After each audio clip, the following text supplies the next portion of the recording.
Sabi ni Eli Soriano, hindi na daw ganap ang kautusan ni Moises sa panahong Kristiyano.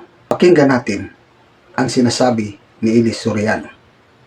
Hindi kayo aariing ganap sa pamamagitan ng kautusan ni Moises. Yan, binasa ko yan.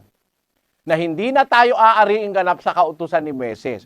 Ngayon, kung may mabasa kang inaaring ganap sa kautusan ni Moises sa panahong Kristiyano, Brother Eli Soriano, kung mabasa ko, ang kautusan ni Moises ganap pa rin pagdating ni Kristo.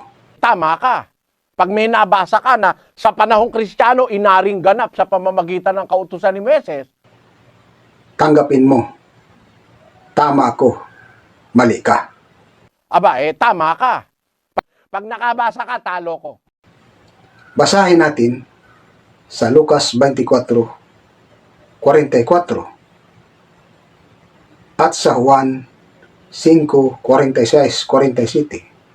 Basahin natin ang sinabi ni Kristo.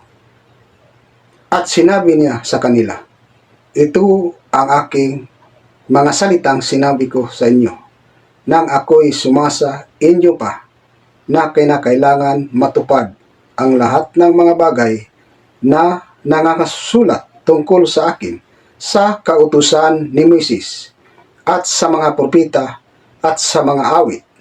Sa Juan, sapagkat kung kayo'y magsisampalataya kay Moises, ay magsisampalataya kayo sa akin, sapagkat tungkol sa akin siya'y sumulat sa city. Ngunit kung hindi kayo magsisampalataya sa kanyang mga sulat, ay paano kayo magsisampalataya sa aking mga salita?